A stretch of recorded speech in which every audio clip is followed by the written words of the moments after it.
TV 토론 이후 당 안팎의 후보 사퇴 압박을 받아온 조 바이든 대통령이 결국 대선을 불과 100여일 앞두고 대선 후보에서 물러나기로 했습니다. 공식 지명 절차만을 남겨둔 현직 대통령이 재선 도전을 공식 포기하는 미 역사상 초유의 사태가 발생한 건데요. 이제 관심은 민주당의 다음 대선 후보가 과연 누가 될 것이냐입니다. 자세히 살펴봅니다. 이런 가운데 민주당에 오랜만에 기부금이 쏟아지고 있습니다. 바이든 대통령이 해리스 부통령을 지지한 후 5천만 달러가 모아진 것으로 전해졌습니다. 조 바이든 대통령이 민주당 대선 후보직 사퇴를 전격 발표한 가운데 민주당 전국위원회 산하 규칙위원회가 그 후속 조치로 24일 회의를 엽니다. 새 대선 후보 지명 절차를 논의하기로 했는데요. 이번 회의는 전국위원회 유튜브를 통해 생중계됩니다. 조 바이든 대통령의 전격적인 후보 사퇴 발표 이후 교체 후보에 대한 버락 오바마 전 대통령과 낸시 펠로시 하원 의장의 침묵에도 관심이 모아지고 있습니다. 한편 마이크 존스 하원 의장을 비롯한 공화당 의원들은 조 바이든 대통령의 재선 도전 포기 발표에 대해 대통령직에서도 물러나라며 파상 공세에 나섰습니다. 지난 19일 전 세계를 강타한 IT 대란의 영향이 나흘째 이어지고 있는 가운데 항공 부문의 피해가 계속되고 있습니다. 지난해 갤럽 조사에서 점점 더 많은 미국인들이 종교를 삶의 중요한 부분으로 여기지 않는 것으로 나타났습니다. 미국 내 광범위한 지역에서 폭염이 자주 덮침에 따라 일사병과 심정지 등으로 목숨을 잃는 사망자가 한 해 2,300명 이상으로 3배나 급증한 것으로 전해졌습니다. 이상 이 시각 주요 뉴스입니다.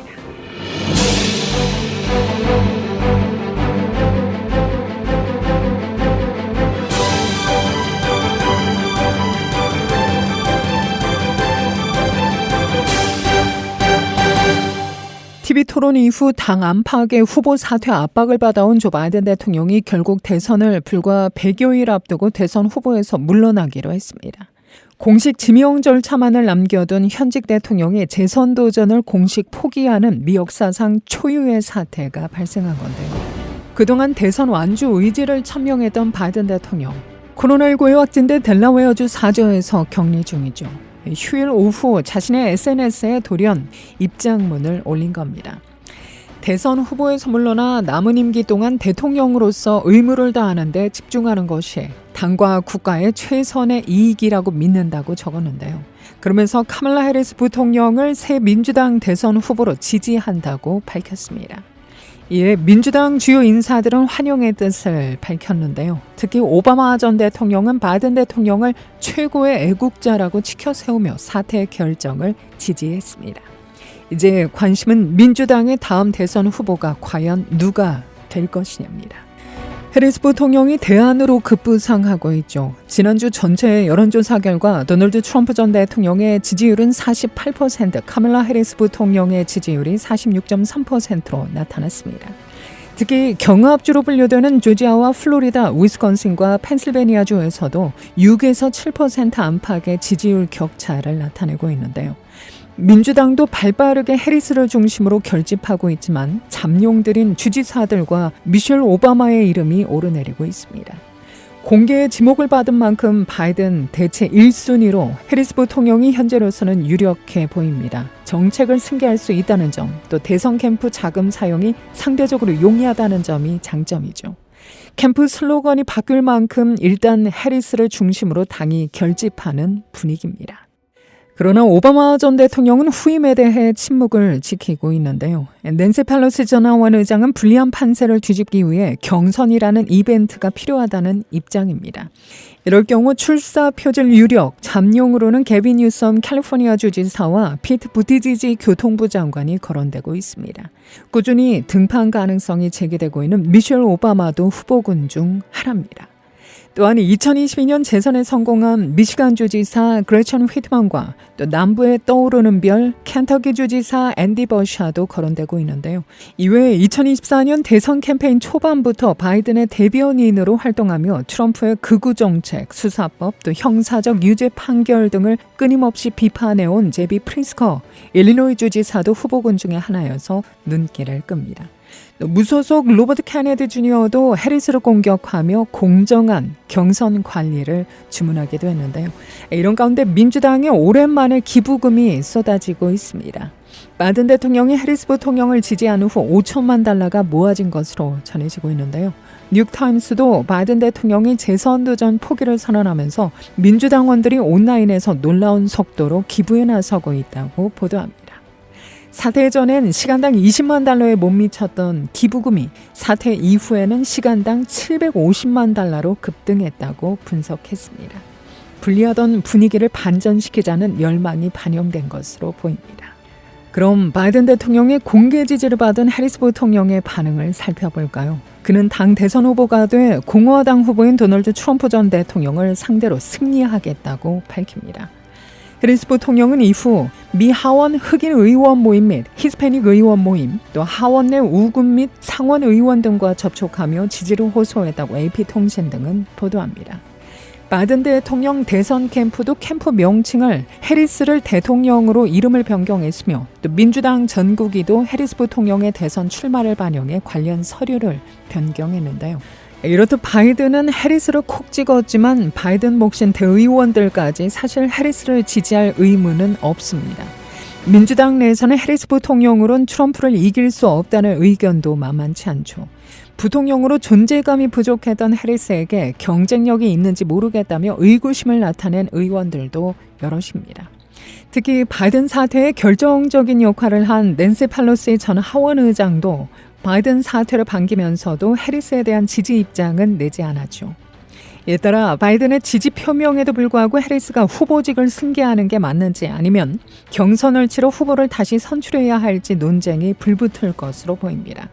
시간도 없고 대안도 없다는 현실론 속에 해리스를 추대할지 미니 경선을 통해 새 후보를 선출할지 다음 달 전당대회가 주목됩니다. 민주당 전당대회는 내달 8월 19일 월요일부터 목요일 22일까지 시카고 유나이티드 센터에서 열립니다. 바이든 대통령의 재선 포기 소식이 전해지면서 일리노이의 정치인들도 바이든 결정에 앞다퉈 입장을 내놓고 있는데요. 프리스코 주지사를 비롯해 딕 더빈 상원의원, 태미 더거스 상원의원, 민주당 의장, 리사 에르난데스, 브랜 존슨 시카고 시장 등은 바이든 대통령은 오랜 임기 동안 늘 국가를 우선시했으며 올바른 길로 인도하기 위해 헌신한 그의 노고에 감사를 표한다며 다음 후보 선출을 위해 당이 결집해야 할 것이라고 말했습니다. 조 바이든 대통령이 민주당 대선 후보직 사퇴를 전격 발표한 가운데 민주당 전국위원회 산하 규칙위원회가 그 후속 조치로 24일 회의를 열고 새 대선 후보 지명 절차를 논의하기로 했습니다. 바이든 대통령의 사퇴로 새 후보 선출 과정에 관심이 집중된 상황에서 열리는 이번 회의는 전국위원회 유튜브를 통해 생중계됩니다. 제미 해리슨 당 전국위원회 의장은 회의 소집 일정을 알리면서 논의 과정은 투명하고 질서 정연하게 진행될 것이라고 밝혔는데요. 워싱턴 포스트는 민주당의 새 대선 후보를 선출하는 데에는 두 가지의 길이 있다며 후속 시나리오를 소개했습니다. 이 매체는 민주당의 새 후보가 예정대로 화상투표를 통해 조기에 확정될 수도 있고 1968년 이후로 한 번도 열리지 않았던 오픈 컨벤션을 통해 결정될 수도 있다고 설명합니다.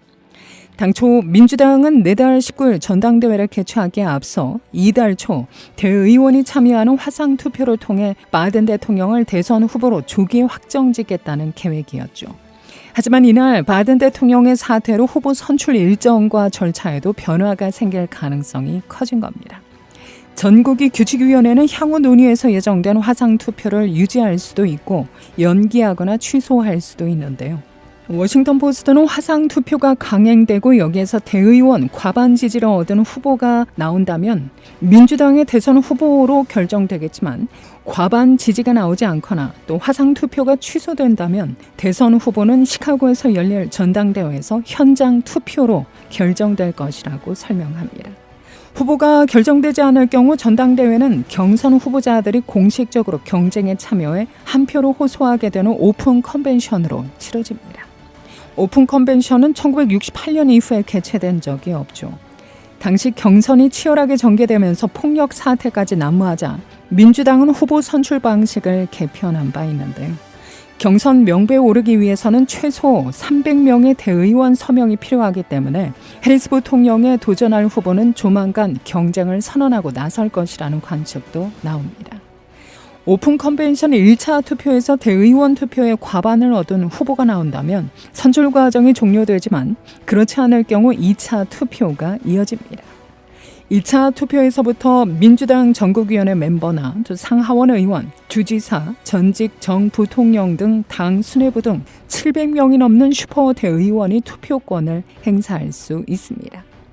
만약 2차에서도 후보가 확정되지 않을 경우에는 과반 득표 후보가 나올 때까지 후속 투표가 계속됩니다. 워싱턴 포스트와 월스트리트저널 등 유력지들도 민주당이 11월 대선에서 승리하려면 새 후보 선출을 위한 공개 경선을 치러야 한다고 일제히 권고한 바 있습니다. 한편 마이크 존스 하원 의장을 비롯한 공화당 의원들은 조 바이든 대통령의 재선 도전 포기 발표에 대해 대통령직에서도 물러나라며 파상 공세에 나섰는데요. 존슨 의장은 대선 출마가 적합하지 않다면 대통령 직무 수행도 적합하지 않다며 바이든 대통령은 즉각 사임해야 한다고 주장했습니다.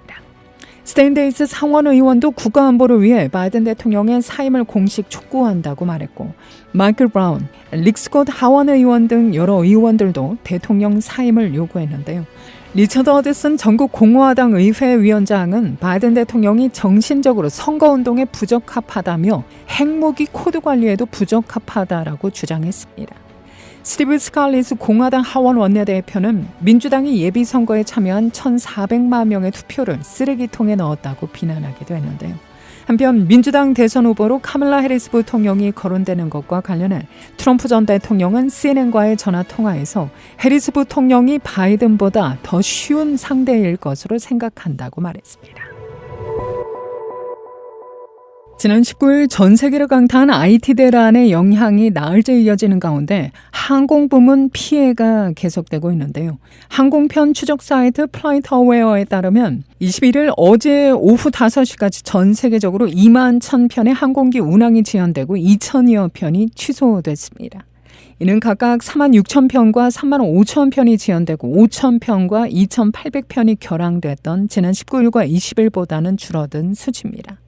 이 중에 국제선과 국내선은 3,800편의 운항이 지연되고 1,200편이 취소돼 미국 항공사에 대한 영향이 컸죠.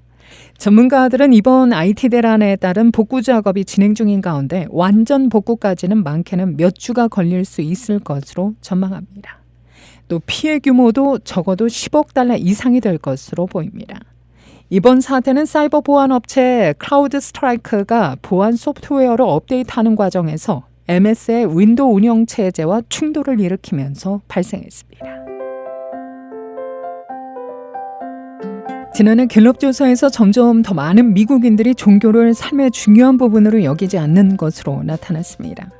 바프티스트 프레스에 따르면 미성인 중 종교를 가지고 있다고 응답하는 비율이 줄고 있고, 또 종교가 매우 중요하다고 말하거나 또 교회에 소속되거나 예배에 출석하는 비율도 감소하고 있는데요. 대부분의 미국인들은 여전히 종교를 가지고 있으며 기독교는 미국에서 가장 큰 종교 그룹이지만 기독교인의 비율은 역대 최저치를 기록했습니다. 2023년에는 미국 성인의 68%가 자신을 기독교인이라고 응답했는데, 이는 갤럽이 1940년대에 조사를 시작한 이래 가장 낮은 비율입니다. 구체적으로 미국인의 33%는 개신교, 22%는 가톨릭교, 13%는 다른 기독교 종파에 속하거나 단지 기독교인이라고 밝혔는데요.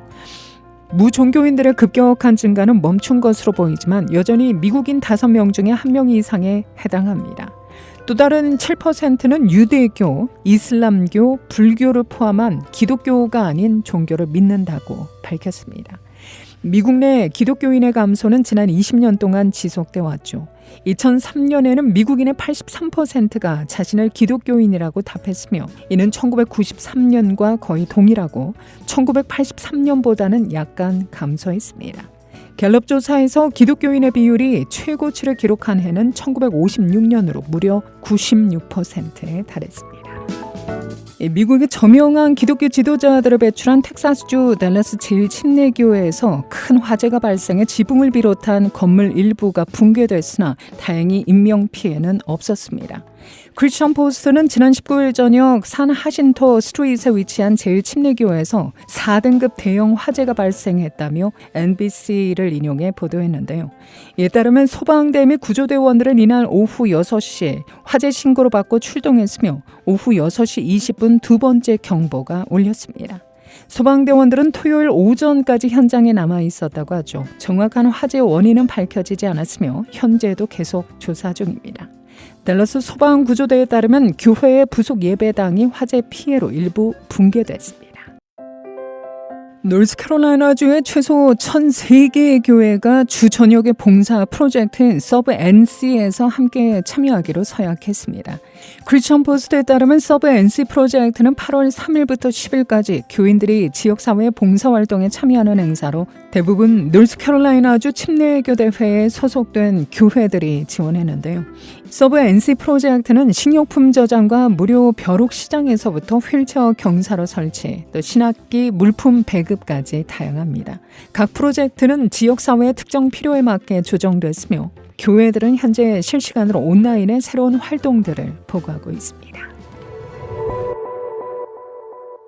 미국 내 광범위한 지역에서 폭염이 자주 덮침에 따라 일사병과 심정지 등으로 목숨을 잃는 사망자들이 한 해 2,300명 이상이나 3배나 급증했고 응급실행 환자들은 12만 명으로 2배가 증가한 것으로 나타났습니다.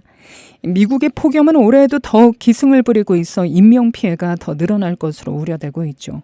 지구촌에서 기후재난으로 극심한 고통을 받고 있는 것처럼 미국에서도 폭염이 때이르게 시작돼 광범위한 지역을 오랫동안 덮치고 있습니다.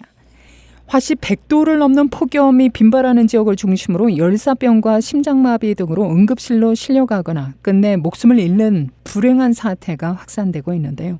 CDC에 따르면 폭염 사망자들은 2023년 한 해 2,300명 이상을 기록했습니다. 이는 2004년부터 2018년 사이에 연평균 사망자에 비해 3배나 급증한 겁니다. 근년 들어서도 한 해 폭염 사망자들은 1,700명 내지 1,800명 되었다가 지난해 대폭 증가한 것으로 나타났는데요. 폭염에 따른 열사병과 심장마비 증세로 응급실에 실려온 환자들은 2023년 한 해 12만 명에 달했습니다. 응급실 치료 환자들도 예년보다 2배나 증가한 것으로 집계됐습니다. 환경보호청이 기후오염을 줄이기 위해 30개의 주 프로젝트들에 44억 달러의 보조금을 지급합니다. 이 자금은 운송, 전력, 상업 및 주거용 건물, 산업, 농업 및 폐기물, 자재 관리로 인한 온실가스 배출 감축을 목표로 하는 25개 프로젝트에 전달될 예정입니다. 이 보조금은 의회 민주당이 승인한 2022년 기후법에 의해 지급되는데요. 공식적으로 인플레이션 감소법으로 알려진 이 법은 풍력과 태양열 발전 같은 청정에너지 확장을 가속화하기 위한 거의 4천억 달러의 지출과 세금 공제를 포함해 기후변화의 원인이 되는 석유, 석탄, 천연가스로부터 전환을 가속화하는 것이 목표입니다. 시카고 기독교 방송 선교 사업의 일환으로 매년 추진해오고 있는 달력 주문을 받고 있는데요. KBS의 달력은 한국 최대 달력 제조업체와 협력해 구매 공급해드리고 있습니다. 전파 선교 후원자의 마음으로 올해도 여러분의 적극적인 참여와 도움의 손길을 부탁드립니다. 7월 말까지 주문하시면 제조업체 판매 단가에서 40% 할인해드립니다. 달력 관련 문의는 전화 847-583-0191번으로 연락주시면 됩니다. 날씨입니다. 시카고일은 오늘은 대체로 맑은 가운데 80도로 웃도는 다소 무더운 날씨가 계속될 것으로 보입니다. 낮 최고 82도, 밤 최저 63도, 내일 35% 최연시 비 소식이 전해지고 있는데요. 부분적으로 구름 낀 날씨는 모레 수요일까지 계속될 것으로 예보됩니다. 내일 낮 최고 기온은 85도, 밤 최저 66도가 예상됩니다. KBS 모닝 포커스 데일리 뉴스는 삶을 마무리하는 순간을 여러분과 함께합니다. 가장 저렴한 비용과 신뢰를 바탕으로 정성을 다하는 줄리심 장의사, 최신 학문과 기술 연마를 통해 최상의 치료로 보답하는 김광수 치과, 모든 보험을 원스톱으로 해결해드립니다. 한인사회를 위한 박상화 종합보험, 최고의 상품으로 소비자의 행복을 책임지는 영신건강 제공으로 함께합니다. 이상으로 데일리 뉴스를 마칩니다. 진행의 김수현이었습니다. 오늘도 하나님의 큰 위로와 축복이 함께하기를 소망합니다.